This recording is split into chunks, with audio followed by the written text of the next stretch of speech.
Good morning, afternoon and evening, my crazies. My name's Angela. I'm the Crazy Poppy Lady and welcome back to another Throwback Friday.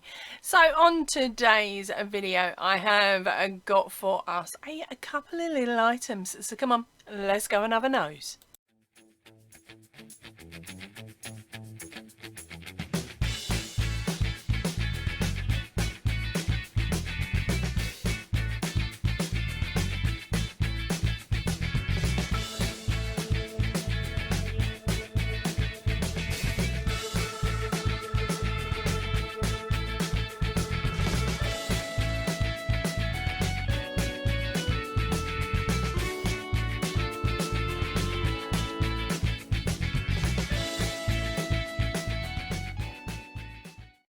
Right, so first up this week, I'm going to do it a little bit round the wrong way and upsy daisy and all the rest of it. Right, so the first one up is our Big and Little Creative Crochet Projects books. Oh, still a mouthful, isn't it? And this one is number 7 in the group of 8. Okay, I'm just going to show you the front cover and there will be a link up here to the original video so that if you want to go and have a nose at the actual projects that are within the books, you can do. Okay, so here we are. I'm back for books 31 through to 35. So let's find out what these ones are called. Number 31 is for little ones. Number 32 is squares and triangles. At least there's no hexagons this time.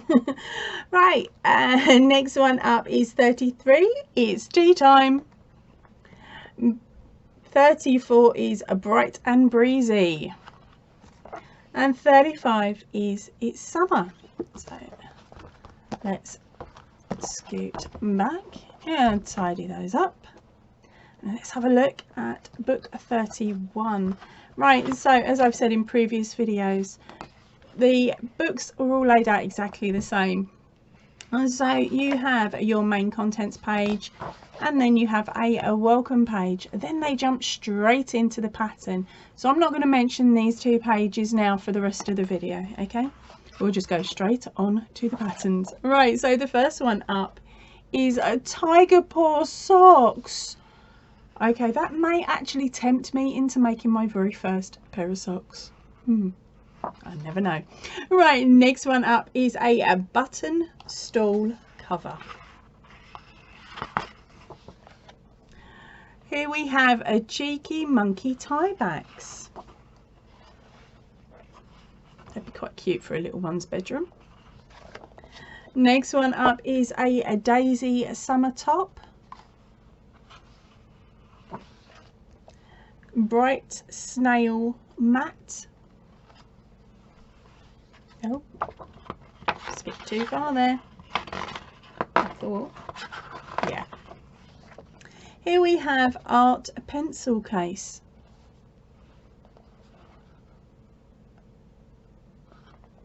Next one up is a dinosaur rucksack. Right, let's see if I can find you a picture of it hanging up. There you go. There's the dinosaur rucksack hanging up. I could see that causing arguments up at the school. Right, our next one up is an amigurumi rag doll. That's quite a lot of info there. They now have a page on filet crochet. It is a number 3 in the set. And of course, we're back on the hexagon throw. Okay, so now let's look at squares and triangles. Right, so first pattern up in this one is a granny square mug wrap. Next one up is a neon square cushions. Then we have a bright triangles bunting. There is quite a few bunting patterns on YouTube for you to have a nose through as well. Then we have a square cropped cardigan.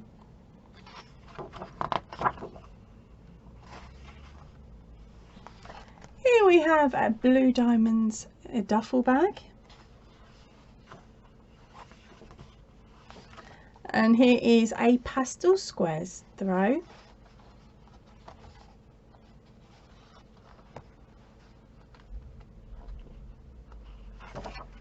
Mesh triangle cowl.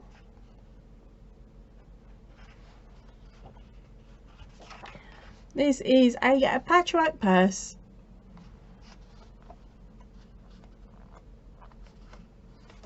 And last up is another hexagon. This time round it is a snowflake hexagon for the throw.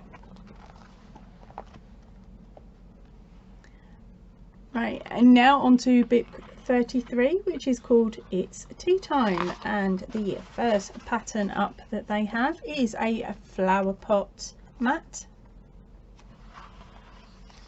Next one up is a striped tea cozy. Now we have a modern doily, followed by a jam jar covers.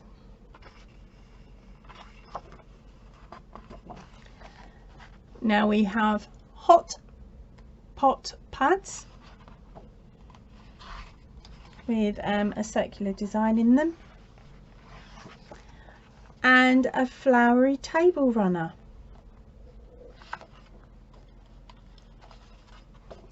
Next one up is a bread basket liner. Here we have a napkin and placement set. It's okay, so I'm going to read into that one a bit more. It looks like you're just attaching bits onto other materials there, and it's not completely crocheted. Right. Okay, here's something a little cute. It's a delicious cupcake.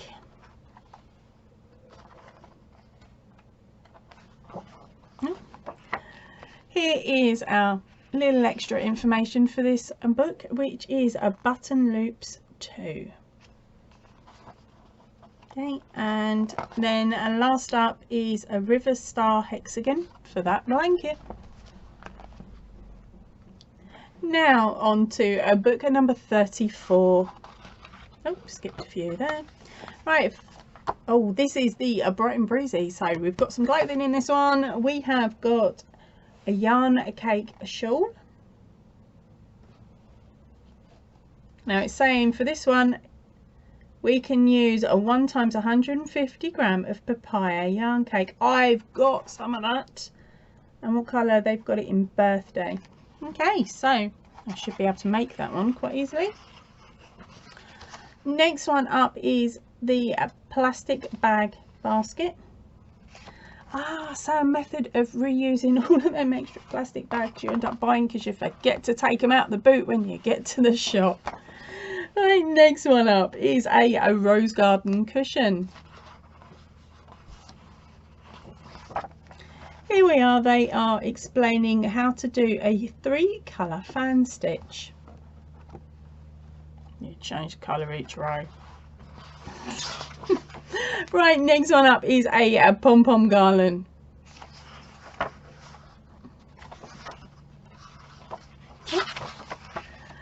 Here we have a turquoise beret, hexagon poof or floor cushion, depending on what country you're in.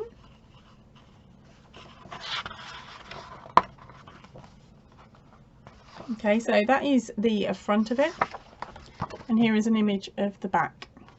Looks very similar to one earlier on, but anyway. Right, next one up is the crossbody purse. And here is a harlequin rug, bold striped cardigan, and last but not least another hexagon, which this one is the blush puff star hexagon. Okay, now last book out of this set for today is It's Summer. And the first pattern up is a t-shirt yarn necklace. okay, if I say so. Right, and then we have a striped garden cushion, a patio placement set. There we go. Here's paper cut. Here is the set in total. Then we have some decorative motifs. So let's make them and sew them onto a plain t-shirt. Then we have a lacy jar cozies,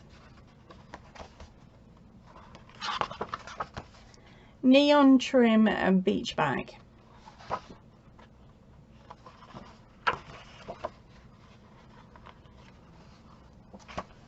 rainbow zip pouch, beaded door curtain,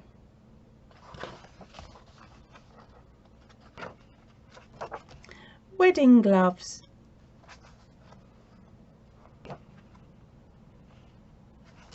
and then they have the first section in shaping your work. And last but not least, the teal petals hexagon. Right, so that is it. That is all 5 of these books for this week's fix. I'm gonna head off now. I will see you really soon, so if you can, please stay in and definitely stay safe, and ta-ra for now, everybody. I noticed that the last comment that they placed on their page was Friday the 22nd of January 2021 at 16:21.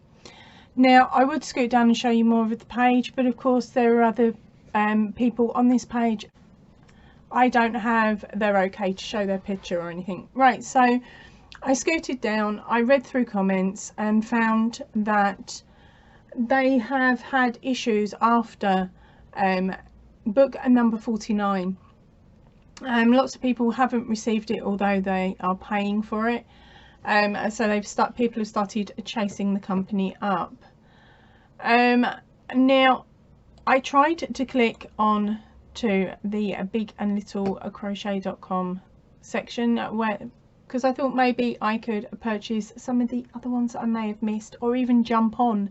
Now I know that actually this book set is ongoing and I could get my hands on it, but I can't. Hold on, I'll wait for it, and there we go. Can't reach the page. My browser won't let me through. If I type on it anywhere else, in search engines and things like that, I am getting the same thing. I'm not gaining access. So I don't want to presume that they're not making it any longer. I hope they are. And if any of you see any issues from number 49 upwards, I've got 49, so number 50 upwards, if you see them, can you give me a nudge and send me the link, please? Thank you very much, everyone, and I will share it out when I can. Ta-ra for now. Next up, of course, is a Whips, Bits and Chat. So come on, let's go and see what I was going on about back then. Right, so now, what have I been up to this week? Well, of course, I finished off this beautiful pattern here, which is by our gorgeous Whisper Crochet. Information for that pattern and where you can get your hands on it is in the drop down box down below. Now, I found it absolutely beautiful to work and really easy to do. So what I'm going to do now is nick a little bit of description from another channel. No, I'm not. No, I'm not doing it again. I will bring it in so you can have a closer look. Oop. Now, our gorgeous Whisper is tall, like me. So she likes to make really nice long pattern repeats for you to do, so that your shawl will definitely fit you. And when she writes up her pattern, let's move my mic a bit. When she writes up her pattern, she tells you the basic pattern and then lets you run with it and how many repeats you want so that it fits your size. And so here we go. We start up at the top here with our gorgeous pattern repeat, and here is the end of it. Okay, so then my second repeat, pearl comes down to the end of here, and I actually only ended up doing 2.5 repeats on it because I ran out of yarn or nearly ran out. I was colour controlling my yarn because I really don't like having yarn that, like, the colours that stop and change halfway through a row. I like my rows to try and be as consistent as possible. I don't mind 1 or 2 stitches at the ends of each row, but definitely not stopping in the main area that you show off. I used the papaya cakes. Hold on a minute. Oh, I've got to go and get a label. Ooh.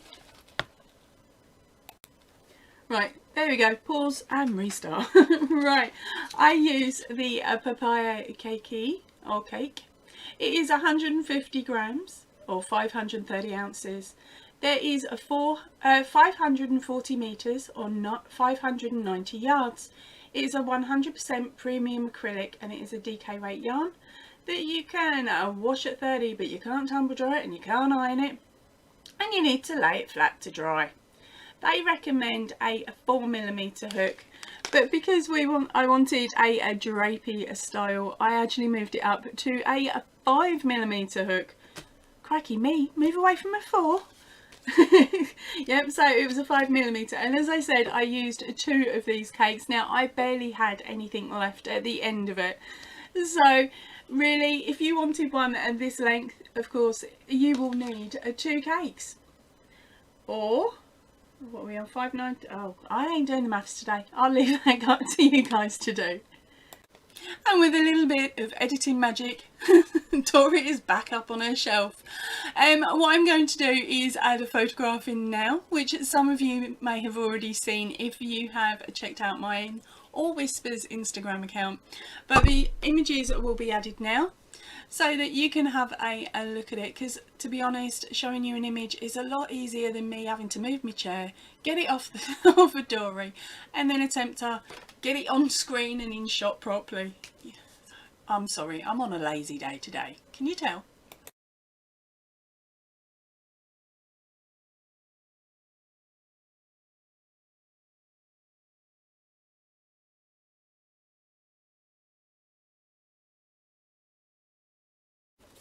Now my second item I completed this week is of course another whisper pattern. I will be showing you that one on Tuesday and Wednesday's lives.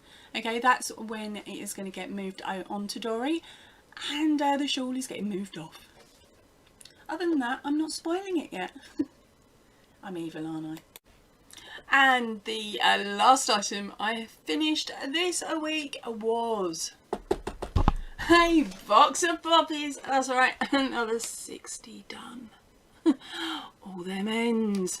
And this, but anyway, and this now brings the box count up to 600 or 10 boxes. Oh, I can see the light. Finally, I'm on the final countdown. And that makes it, what, another 7 and a bit boxes I have left to do to complete the challenge for this year. So this box will be going up the top where you can't actually see it. But hold on, let me move the camera so you can see the height of my box count at the moment, or where I'm stashing my boxes. Are you ready? Is that all hiding behind there? That's alright. 1 row right up to the ceiling already. I can't get another one in. Okay, now just, there we go. Oh, you got a bit more at the top than normal. I will sort that out in a second. Yay, back to normal. Right, so what else was there? Let me think. We have... Right, so what else is there? Funny story, Liam. Well, as you know, he can be a cantankerous little toe rag at times. For any of you new subscribers out here, Liam is my dog. He's really, really cute, and of course, you know, if anything's really, really cute, they are cantankerous, obnoxious, and a toe rag.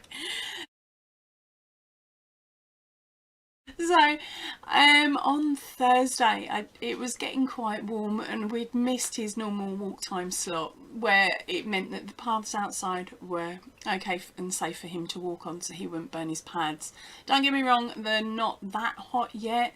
But I'm one of these, I will walk around in bare feet so that I know how hot it is for him. So I was like, right, by the time we get back, I'm going to be sort of going, ouch, ouch, this is getting too hot, and he'll be laughing at me.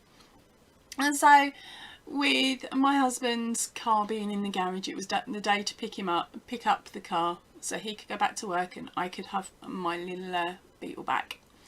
So we jumped in my Beetle, stuck Liam in the back, windows open so there was plenty of through breeze for him, and I drove and dropped my husband off so we could pick up his car, and then I took him round to a field that we have near where my husband works. And this field is absolutely massive. It is a massive farmer's field. There's about 4 big giant fields all attached, and you've got a train track that's running down the bottom, so every now and then you get to see a really cool train. What I'll do is at a later point, when I find out when the really cool train is coming past again, I will try and get down and record it for you so you can all see. But going back to Liam's walk, I got him out of the car. Now when he's in his car, he's in a full body harness, and the harness is attached, of course, to the seatbelt holder like we have to do in the UK.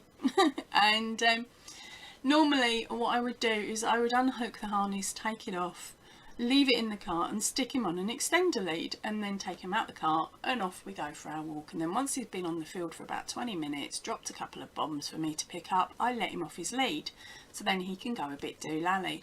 Well, we hadn't been there for quite a while. It's been about 2 to 3 months since we last went down, and when I arrived there was no other cars there where everyone parks. There was no other dogs on the field, so I knew there was no real distractions for Liam or people that he could go and run off to and harass to play with, basically.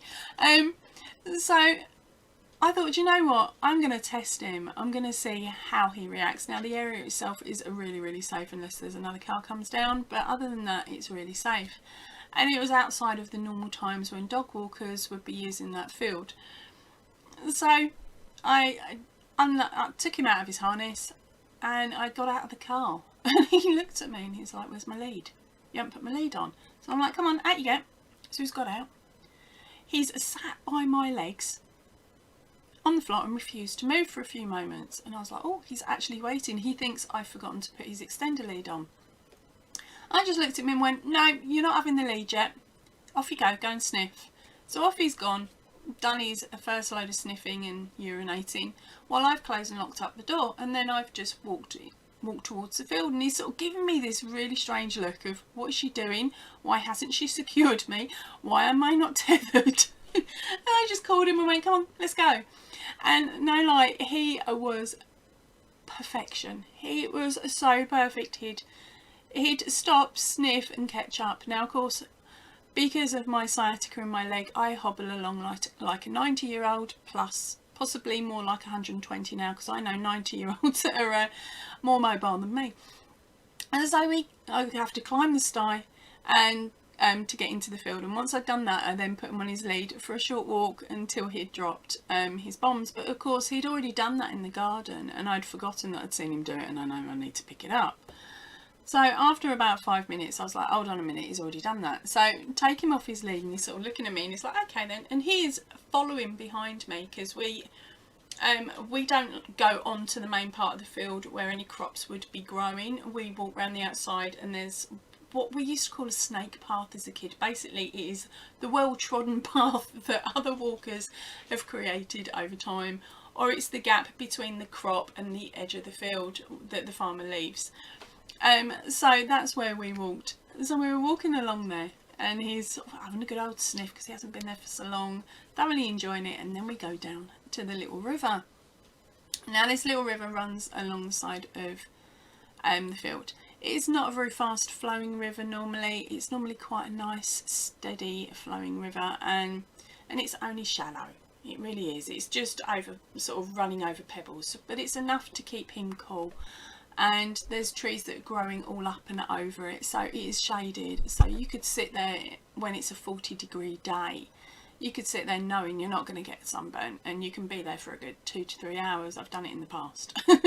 I got caught out on a really hot day and I'm like, I'm going to get sunburnt, just walk into the car, I'm staying put. So I did.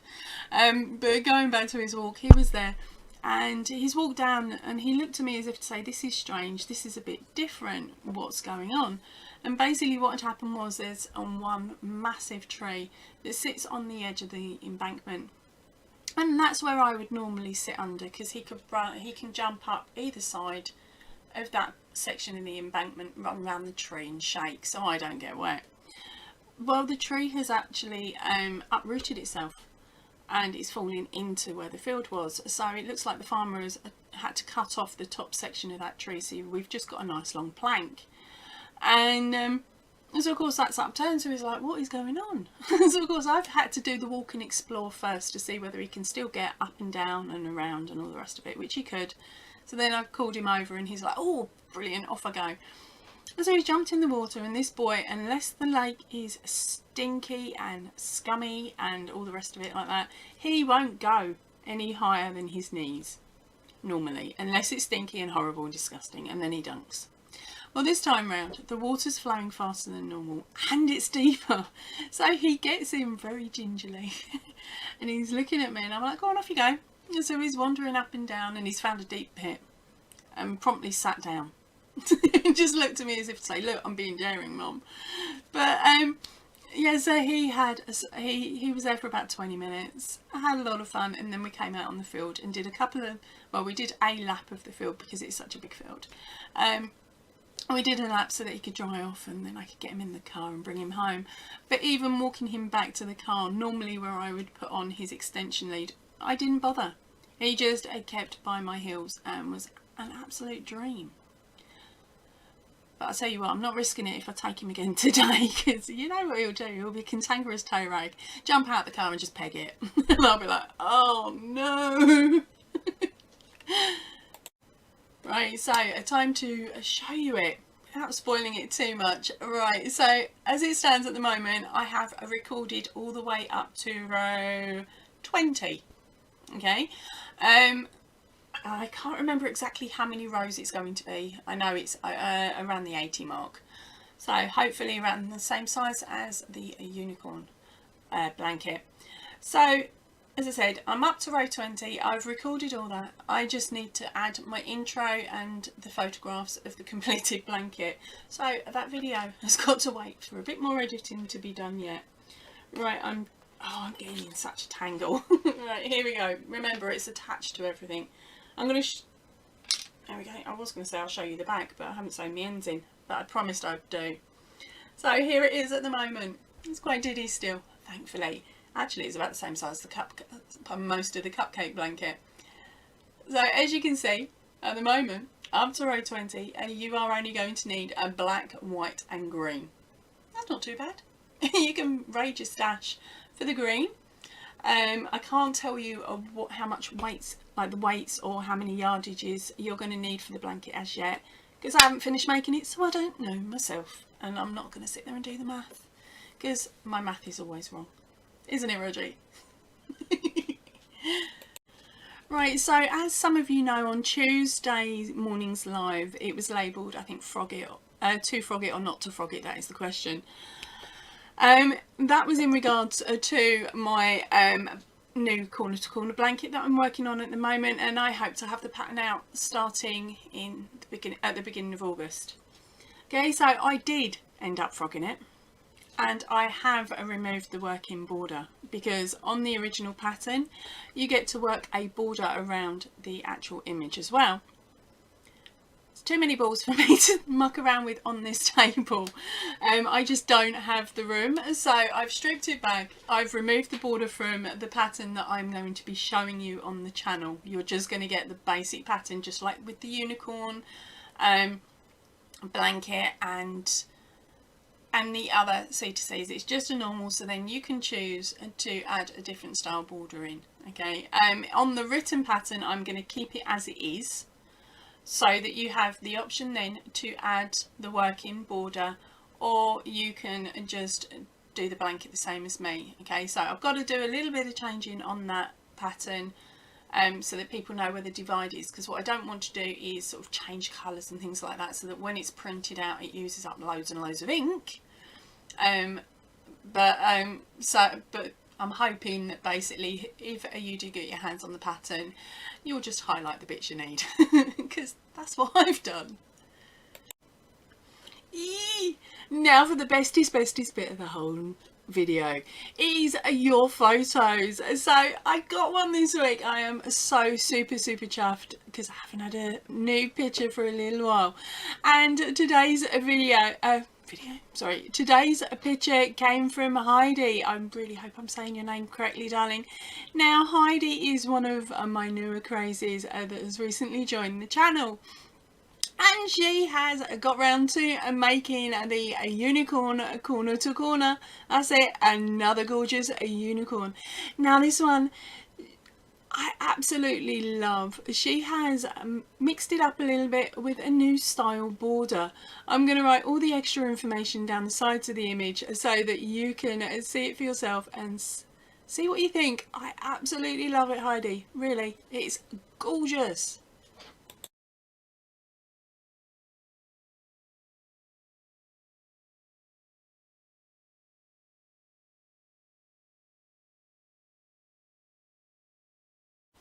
Right, so Heidi is one of my gorgeous crazies from another country, and English is definitely not her first language. She is actually using YouTube videos to learn different languages. So at the moment, well, she's just finished My Blanket in English. She's now working on a wedding dress, and the pattern's in French. I am in so much shock. I can't wait to see that one. And hopefully, you never know, we might be lucky. She might actually post a picture up on her YouTube channel so that we can all have a nose once it's complete and the service is over and done with.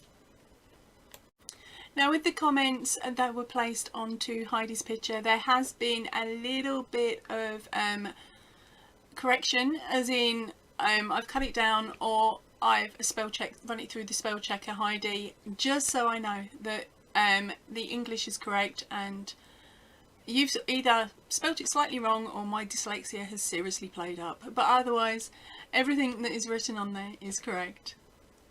Now I can't actually tell you how long Heidi has been subscribed to the channel for because it's not showing up, Heidi. So do us a favour, babes, have a check to doubly check that you are actually subscribed. And then hopefully YouTube will bump the information on so that I can see how long you've been subscribed for.